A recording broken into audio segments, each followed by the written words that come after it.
반갑습니다. 손창용 세무사라고 합니다. 자, 여러분들하고 함께 우리 세무사랑 프로 활용 레시피 5번째 2019년 귀속소득세 신고 실무에 대해서 우리 이론과 세무사랑 프로로 실제 신고하는 과정들을 지금부터 살펴보도록 하겠습니다. 자, 먼저 우리 2019년 귀속소득세 신고 시에 적용되는 주요 개정세법 내용, 소득세법과 관련되는 내용부터 살펴보도록 하겠습니다. 자, 첫 번째 국세기본법에 나오는 부분인데요. 납부 환급 불성실, 원천징수 납부 불성실 가산세율을 인하했습니다. 원래 10,000분의 3원이었는데 100,000분의 25로 바뀌었다라는 부분입니다. 자, 이 부분 이미 시행되고 있기 때문에 여러분들 잘 알고 계실 겁니다. 자, 그 다음에 납부 불성실 가산세와 가상금의 제도를 통합했습니다. 국세기본법과 징수법에 나와 있는 부분인데요.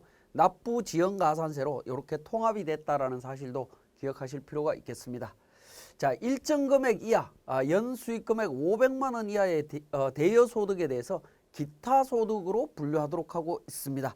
자, 일시적인 대여와 관련되는 부분은 이제 원래 기타 소득으로 들어 있습니다만은 여기에 통신 판매 중개업자를 통해서 대여하는 일정 규모 연수익 금액 500만 원 이하는 물품이나 장소 대여에 대해서 기타 소득으로 포함을 했다라는 겁니다. 그리고 필요 경비율에 대해서도 그러니까 규정을 하고 있습니다. 보시면 500만 원 이하에 대해서 60%로 기타 소득의 필요 경비는 원래 원고료라든가 일시적 강연료 이런 부분들은 60% 적용이 되고 있죠. 그거하고 동일하게 60%로 규정을 했습니다. 자, 자녀세액 공제 대상자를 추가를 했습니다. 원래 6세 이상의 자녀에 대해서 공제를 해주는 부분이었는데 이 부분에 대해서 2019년도에는 7세 이상의 자녀들만 소득 공제하는 걸로 기본 공제를 하는 걸로 개정을 했다라는 겁니다. 7세 이상인데 만 7세 미만의 취약 아동도 포함을 하고 있다라고 보시면 되겠습니다. 그래서 2018년도에 비해서 2019년도에 우리 종합소득세 신고할 때 기본공제 대상자 자녀에서 0세에서 6세까지는 제외된다라는 사실 기억하셔야 되겠습니다. 자녀 세액 공제가 그렇습니다. 자, 기부금 세액 공제 확대했습니다. 자, 2천만 원 이하일 때 15%, 2천만 원 초과분에 대해서 30% 세액 공제하던 부분을 1,000만 원 이하로 해서 15%, 1,000만 원 초과되면 30%로 확대했습니다.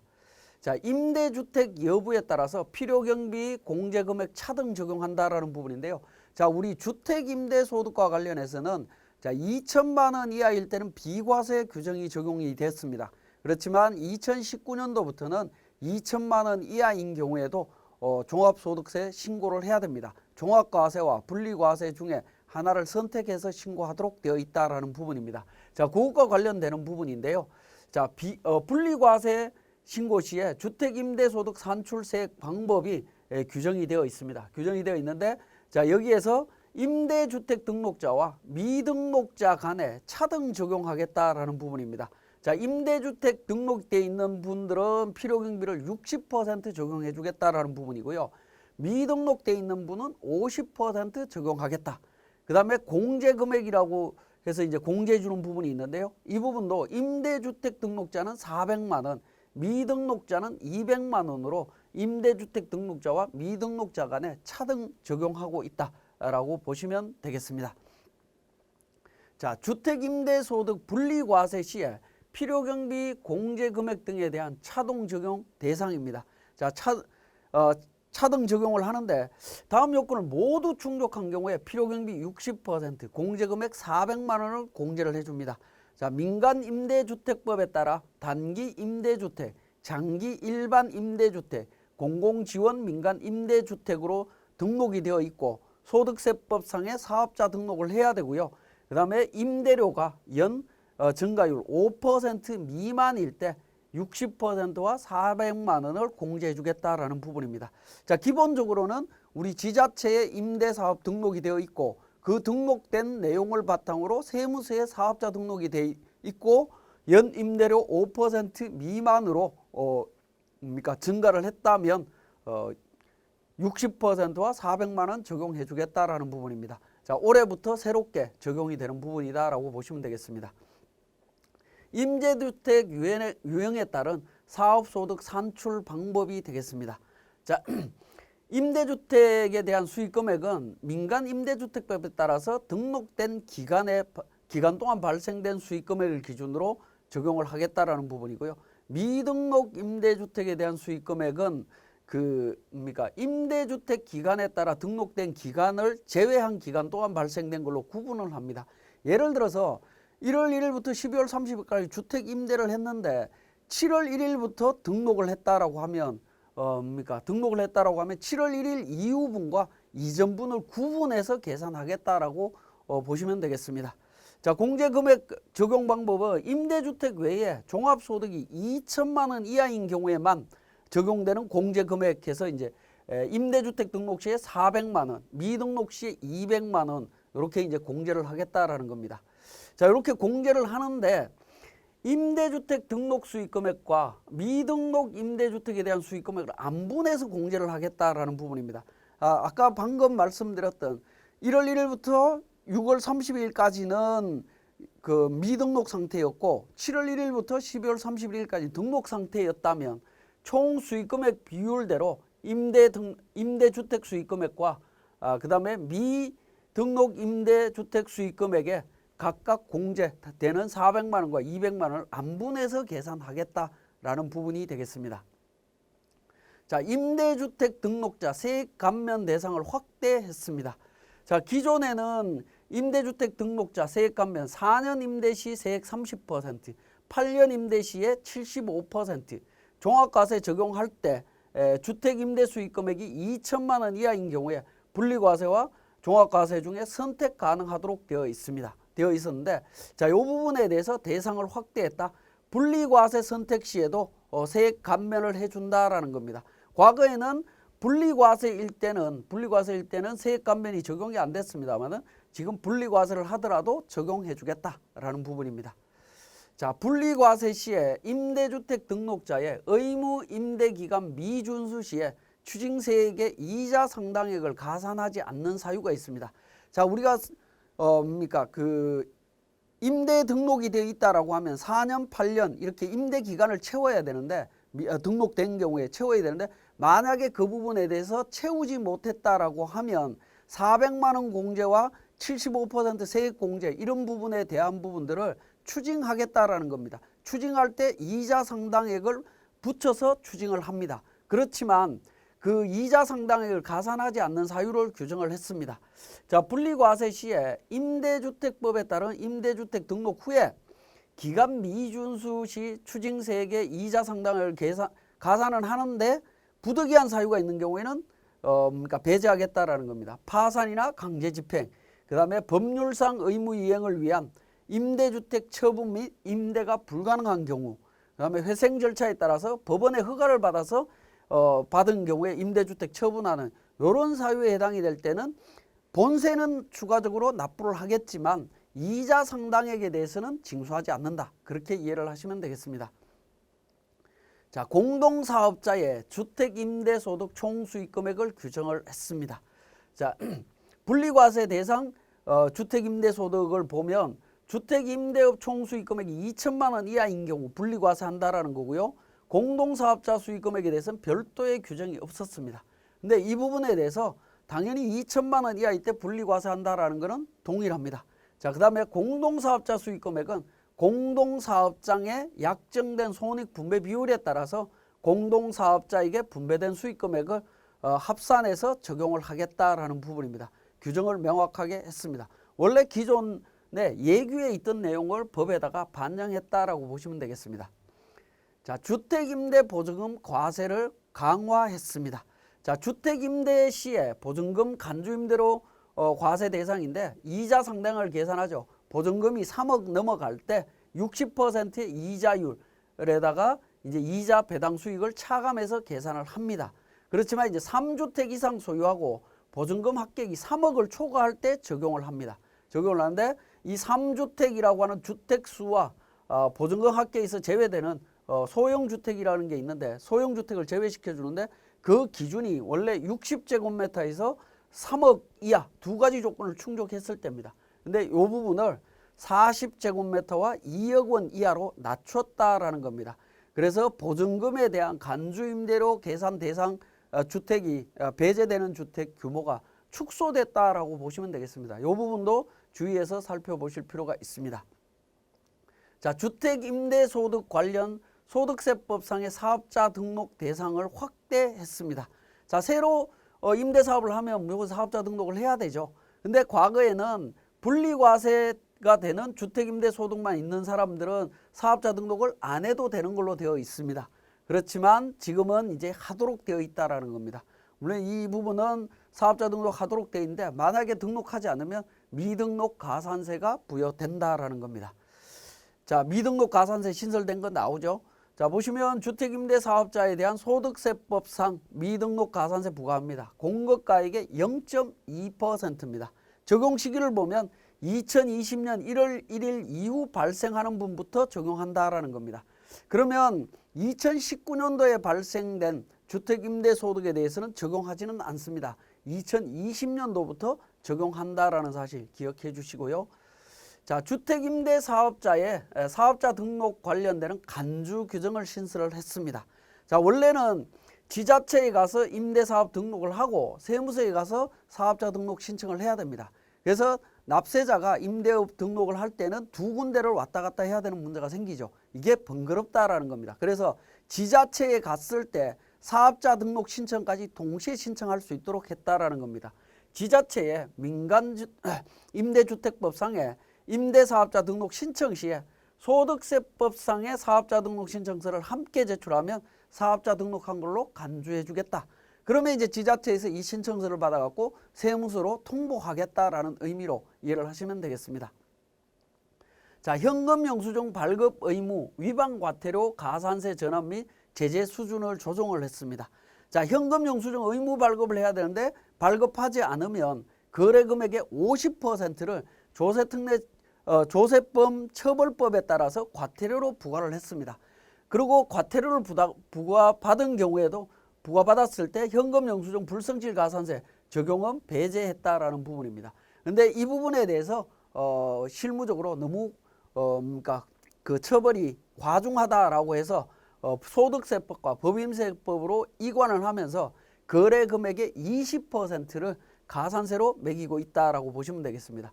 가산세를 부과받은 경우에는 현금 영수증 불성실 가산세는 적용 배제하고 있습니다. 그러니까 결과적으로 50%에서 20%로 줄어들었다라고 보시면 되겠습니다. 자, 현금 영수증 의무 발급 업종 대상을 확대했습니다. 자, 이 부분은 계속해서 지금 확대가 되고 있기 때문에 그때그때마다 잘 챙겨보셔야 되는데 컴퓨터 학원이나 기술 직업 훈련 학원 그 외에 교육기관을 추가했다라는 겁니다. 미용, 요리, 자동차 정비학원, 속기, 속독, 웅변학원 이런 부분들도 현금 영수증 의무 발급 업종에 대상이 들어갔고요. 그 다음에 의약품, 의료용품 소매업이나 체력 단련 시설 운영업, 우리 뭐 헬스장이나 이런 쪽 마찬가지입니다. 가전제품 소매업이나 뭐 이런 쪽들 관련되는 부분들이 현금 영수증 의무 발급 업종으로 확대됐다라는 점 기억하시고요. 자, 미가맹 가산 대상 합리적으로 조정을 했다라는 겁니다. 자, 현금 영수증 가맹점 가입 대상 업종의 수익금액 1%를 적용을 한다라는 겁니다. 그런데 현금 영수증을 발행하기 전에 전자세금계산서를 발행할 수도 있죠. 전자세금계산서 발급했을 때도 원래는 전자세금계산서 발급했다 하더라도 현금 영수증 무조건 발급을 해야 되는데 거기에 대해서 세금계산서 발급분에 대해서 또는 계산서 발급분에 대해서는 가산세를 제외하는 걸로 했습니다. 왜냐하면 현금 영수증이나 세금계산서는 어쨌든 과세관청 입장에서 보면 과표 누락이라고 하는 부분을 방지하는 목적은 동일하다라는 겁니다. 그러한 차원에서 둘 다 할 필요는 없다. 둘 중에 하나만 했다라고 하면 과세관청의 당초 목적은 달성한 걸로 보고 가산세는 배제해 주겠다라는 의미로 이해를 하시면 되겠습니다. 자, 그 다음에 사업용 계좌 관련되는 가산세 합리적으로 했다라는 부분입니다. 자, 사업용 계좌 관련되는 가산세는 미사용했을 때 0.2%, 사업용 계좌 신고 안 했으면 미신고 기간의 수익금액에 대해서 0.2%, 미사용 금액에 대해서 0.2%, 둘 중에 큰 금액을 적용하도록 되어 있습니다. 자, 이 부분에 대해서 미신고 가산세 배제 대상을 신설했습니다. 신규 사업장 사업용 계좌를 미신고하고 기존 사업장 계좌를 사용하는 경우에 어떻게 되느냐 하는 부분입니다. 자, 사업장이 두 군데 있다라고 했을 때 A라는 사업장에 대해서는 사업용 계좌가 등록이 돼 있고 B라는 사업장을 새로 신설을 했는데 사업용 계좌를 신청 안 했다라는 겁니다. 신청 안 했지만 A라는 기존 사업장에 있는 사업용 계좌를 사용했다라고 하면 이 경우에는 가산세를 배제해 주겠다라는 겁니다. 자, 이 부분은 어떻게 보면 좀 합리적이다라는 생각은 듭니다. 자, 근로장려금 반기별 지급을 위한 근로소득 간이지급명세서 제출, 가산세 신설됐다라는 부분이죠. 자, 가산세 간이지급명세서 상용 근로자 근로소득하고 원천징수 대상 사업소득을 지급하는 자에 대해서 신고하도록 되어 있고요. 지급일이 속하는 반기의 마지막 달에 다음 달 말일까지, 원래 당초 세법에는 다음 달 10일까지로 되어 있었는데 이게 전부 다 개정이 됐죠. 다음 달 말일까지고요. 미제출하게 되면 지급금액의 0.5%, 기한 후에 제출하면 3개월 이내에 제출하면 0.5%에 50%를 감면해 줍니다. 자, 추계과세 제도 관련해서 소득금액 상한 배율 적용기한을 연장했습니다. 자, 적용기한이 뭡니까?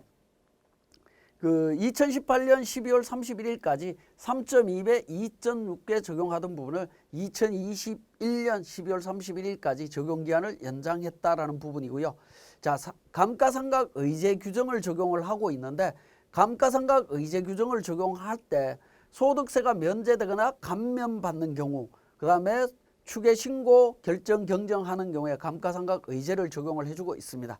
근데 추계 신고 시에 단서를 신설을 했는데요. 사업용 고정자산 중에 건축물은 제외하는 걸로 했습니다. 자, 건축물과 관련되는 부분은 나중에 감가상각비, 우리 양도소득세와 연계가 되다 보니까 이 부분에 대해서는 여러 가지 문제점들이 발생하는 부분이 있어서 사업용 고정자산 중에 건축물은 제외하는 걸로 되어 있습니다. 그래서 우리가 추계로 신고할 때 부동산을 제외한 나머지 부분에 대해서는 감가상각 의제가 적용이 된다라는 점 기억하셔야 되겠습니다. 자, 기부 문화 활성화를 위한 기부금 공제 계산 방법을 조정을 했습니다. 자, 일단 기부금에 대해서는 2월 될 때 어떻게 되느냐 하면 당해 과세 기간의 기부금부터 먼저 한도 범위 내에서 산입을 하고 2월 기부금을 그 다음으로 공개를 했습니다. 자, 이렇게 되면 어떤 현상이 나오냐면 우리 재고자산에서 이제 재고자산 가액을 결정할 때 물량 흐름을 계산할 때 따진다라고 하면 과거 기준은 후입 선출법이라는 겁니다. 기부를 하는 사람들은 한 번 기부를 하는 사람들은 계속 기부를 하는 경향이 있습니다.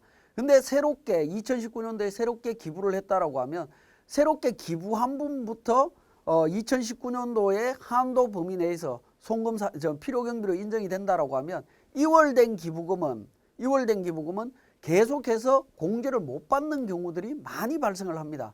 이건 좀 불합리하다라는 거죠. 10년 동안 2월 공제를 해주겠다라고 했지만 실질적으로 10년의 혜택을 못 보는 경우들이 많이 있습니다. 그런 문제점 때문에 선입선출법으로 바뀌었다라는 겁니다. 2월 된 기부금부터 먼저 공제를 해주고 남는 한도가 있다면 당해 연도 기부한 부분을 공제를 해주겠다라는 겁니다. 그러면 2월 된 기부금을 먼저 공제를 했기 때문에 나중에 지출된 기부금이 2월 된다라고 하면 그 2월 기간은 그 지출된 연도부터 다시 10년이 되겠죠. 그러면 과거에 비해서는 기부금 2월 공제에 대한 현실성이, 실효성이 더 늘어나면서 실질적으로 10년이라고 하는 기부금 공제 기간을 충분히 찾아먹을 수 있다라고 볼 수가 있겠습니다.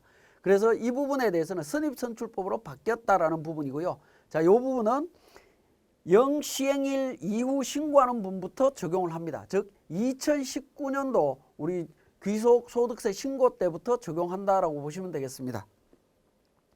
자, 현물기부금에 대한 법정기부금 평가를 계산을 했습니다. 개선을 했는데요. 자, 지정기부금은 시가와 장부가액 중에 큰 금액으로 하도록 되어 있고 법정기부금은 무조건 장부가액으로 하도록 되어 있습니다. 자, 이 부분을 지정기부금하고 동일하게 시가와 장부가액 중에 큰 금액으로 하도록 되어 있다라는 겁니다. 그래서 이 부분도 신고하는 부분부터 되어 있습니다.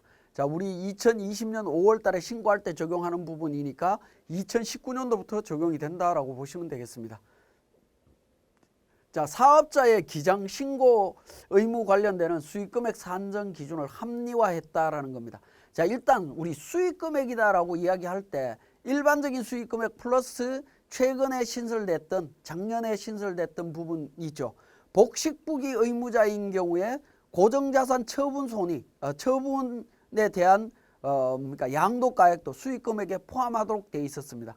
그 수익금액이 포함이 됨으로 인해서 성실신고 또 그러니까 기장의무 판정할 때 외부 조정과 관련되는 부분 판정할 때 간편장부 대상자와 복식부기 의무자인 경우에 이 사업용 사업용 유형자산 처분에 따른 수익금액이 포함되냐 안 되냐에 따라서 판단 기준이 달라진다라는 겁니다. 그러한 불합리한 부분 때문에 제외하는 걸로 바뀌어졌다라는 겁니다. 먼저 한번 보시면 성실 확인 대상자인 경우에 도소매, 제조, 부동산 임대 같은 경우에 15억, 7억 5천, 5억 기준이었는데 이 15억, 5억, 7억 5천 이 기준금액 안에 수익금액에 사업용 유형자산 처분에 따른 수익금액은 제외하는 걸로 했다라는 겁니다. 제외하는 걸로 했고요. 자, 외부 조정 대상자와 관련되는 부분도 도매업은 6억, 제조업은 3억, 부동산 임대는 1억 5천 기준입니다. 1억 5천 기준인데 이 기준 적용할 때 수익금액에 사업용 유형자산 처분에 따른 수익금액은 제외하는 걸로 했습니다. 자, 복식부기 의무자, 간편장부 대상자냐 복식부기 의무자냐 판단할 때도 마찬가지입니다. 3억 1억 5천 7,500 기준이 있는데 여기에도 마찬가지로 수익금액은 제외하는 걸로 했습니다.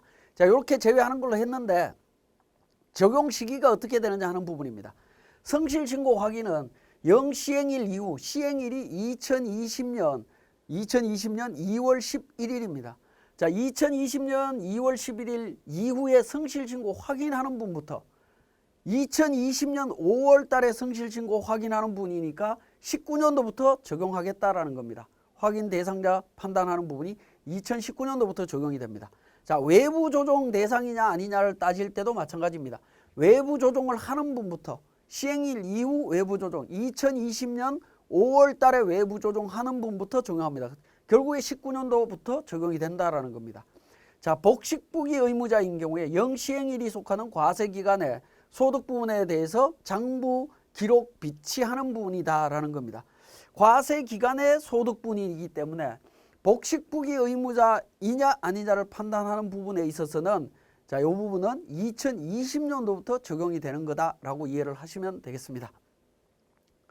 자, 성실신고 확인자 선임신고 제도 폐지했습니다. 성실신고 확인하는 분부터입니다. 시행일 이후 확인분부터 폐지가 됐습니다. 그래서 이번 2020년 4월 말까지 확인자 선임신고는 제출 안 하셔도 되겠습니다. 자, 일자리 안정자금에 대한 단순경비율 대상자의 소득금액 계산 방식을 개선을 했습니다. 단순경비율 적용할 때는 수익금액에 단순경비율 적용해서 우리가 계산을 했었죠. 이때 일자리 안정자금에 대해서는 과세를 배제하겠다라는 겁니다. 그래서 일자리 안정자금을 지원받았을 때는 소득금액은 수익금액에서 일자리 안정자금을 뺀 나머지 금액 기준으로 추계소득금액을 계산한다라고 보시면 되겠습니다. 단순경비율 적용할 때만 그렇습니다. 우리가 일반적으로 기장으로 들어갈 때는 일자리 안정자금도 당연히 과세소득입니다. 자, 그렇게 이해를 하시면 되겠고요. 자, 이 부분도 영시행일 이후 결정 경정하는 분부터 적용을 합니다. 그래서 2020년 5월 달에 우리 신고하는 분이기 때문에 결과론적으로는 어떻게 되겠습니까? 2019년도부터 적용한다라고 보시면 됩니다. 자, 대손 사유의 재판상의 화해 등에 대해서 추가가 됐다라는 부분입니다. 자, 한국은행 총재나 외국은행장으로부터 채권 회수 의무를 면제받은 대손 사유는 삭제됐고요. 재판상의 화해, 확정 판결과 같은 효력을 갖는 것에 따라서 회수 불능으로 되는 경우, 즉 화해 권고 결정, 강제 조정 결정 뭐 이런 부분들입니다. 자, 이런 부분에 대해서도 대손 사유에 포함이 되어 있다라고 보시면 되겠네요. 자, 그다음에 중소기업 접대비 송금불산입 특례 지속 적용한다. 과거에는 조세특례 제한법에 있던 규정이 법인세법이나 소득세법으로 이관이 됐고요. 중소기업에 대해서 1,800만 원 기본 한도를 적용하던 부분을 2,400으로 아예 규정을 했습니다. 그리고 최저한세 적용이 배제됐습니다. 왜냐하면 조세특례제한법에서 법인세법으로 또는 소득세법으로 이관이 되었기 때문에 전혀 문제되지 않습니다. 예, 지금까지 2019년 귀속 소득세법 개정 내용에 대해서 살펴봤습니다.